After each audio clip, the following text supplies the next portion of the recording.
অনেকবার আমাদের দৃষ্টিভঙ্গি এমন হয়ে থাকে যে আমাদের আসল সত্যের থেকে অনেকটা দূরে নিয়ে যায়। আমরা যেরকম দেখি সেরকম সবসময় হয় না। এবারে দেখুন না, আমরা মানুষেরা, আমাদের ভালো লাগে। আমরা কোথাও গেলাম, আমাদের স্বাগত জানানো হলো, আমাদের প্রশংসা করা হলো, কেউ আমাদের দিকে হাসি মুখে তাকালো, আমাদের ভালোবাসলো, আমাদের ভালো লাগে। কিন্তু যদি কেউ ক্রুদ্ধ হয়, কটাক্ষ করে, ব্যঙ্গ করে, তাহলে আমরা তক্ষুনি তাকে নিজের শত্রু ভেবে ফেলি, তার উপরে ক্রুদ্ধ হয়ে যাই। একটা কথা মনে রাখবেন, এই হাসি সবার জন্যই হয়।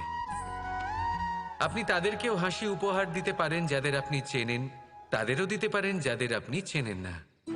ছোটদের দিতে পারেন, বড়দের দিতে পারেন, সবার জন্যই হলো এই হাসি। কিন্তু ক্রোধ, ক্রোধ তাদের ওপরেই আসে যাদের আমরা জীবনে কখনো হারাতে চাই না, যাদেরকে আমরা অসম্ভব ভালোবাসি, যাদের জন্য আমরা আশা করি যে তাদের জীবনের পরবর্তী সময় সব সময় সুখময় হোক, উজ্জ্বল হোক। সেই জন্য আপনার জীবনের সমস্ত সেই ব্যক্তি যারা আপনার উপরে ক্রুদ্ধ হন, কটাক্ষ করেন, জরুরি নয় তিনি আপনার শত্রুই হবেন।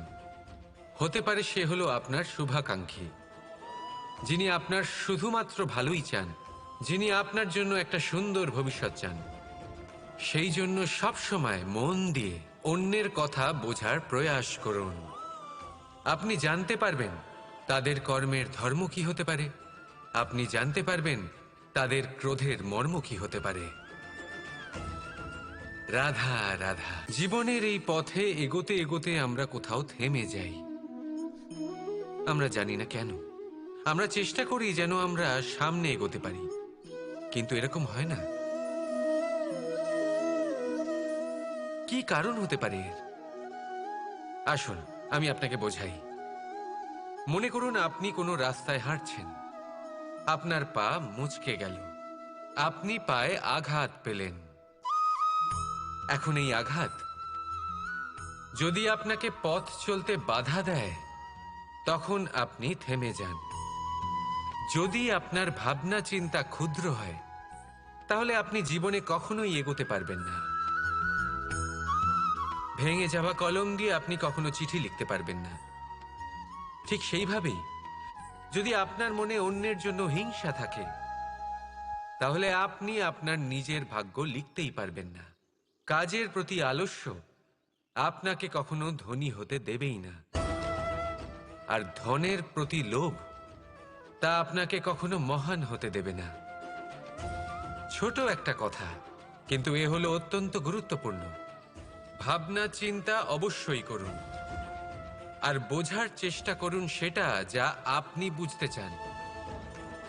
হতে পারে আপনি এমন কোনো পথ খুঁজে পেলেন যার ফলে আপনি কোনো খারাপ পথে যেতে যেতে থেমে গেলেন, বা আপনি এমন কোনো অর্থ খুঁজে পেলেন যা আপনাকে মহান হবার পথে অগ্রসর করে দিল।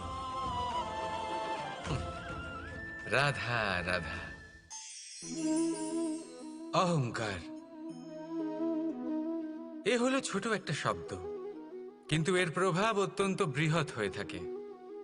আর সব থেকে বড় সমস্যা হলো মানুষ আজ অবধি বুঝতেই পারেনি যে এই অহংকারের বাস্তব রূপ কিরকম। কেউ একে গর্বের নাম দেন, কেউ একে আত্মসম্মানের নাম দিয়ে থাকেন, এবং কোথাও একটা এমন সময় চলে আসে যখন সময় এই অহংকারকে ভেঙে খান খান করে দেয়। আর তখন না গর্ব আপনাকে বাঁচাতে পারে, না আপনার আত্মসম্মান। এখন যদি আপনাকে উদাহরণ দিই, তাহলে যেখানে আপনি বসে আছেন সেই ঘরেই ওপরে তাকান, সেই ছাদের দিকে। যদি এই ছাদ অহংকার করতে থাকে যে দেখো আমি তো সব থেকে উঁচু জায়গায় আছি, আমার চেয়ে ওপরে আর কেউ নেই, আমি এই ঘরে থাকা সমস্ত ব্যক্তিকে ছায়া প্রদান করি, যদি এই অহংকার এসে যায় তাহলে কি? একবার ভেবে দেখুন, যদি পরের দিন তার উপর আরো একটা তলা বানিয়ে দেওয়া হয় তাহলে কি? এই ছাদ যার নিজের উঁচু হবার অহংকার ছিল, যে সব থেকে ওপরে ছিল, সে এবার পায়ের তলায় চলে এসছে। এটাই হয়ে থাকে। মনে কখনোই অহংকার পোষণ করবেন না। যদি মনের মধ্যে কিছু রাখতে চান, তাহলে প্রেমের ভাব রাখুন, স্নেহ রাখুন। এই অহংকারকে আপনি যা ইচ্ছে নাম দিন, গর্ব হোক, আত্মসম্মান হোক, এর দ্বারা আপনার কোনোভাবেই কোনো লাভ হবে না। তাহলে এই অহংকারকে ত্যাগ করুন আর আমার সাথে ভালোবেসে বলুন, রাধা রাধা।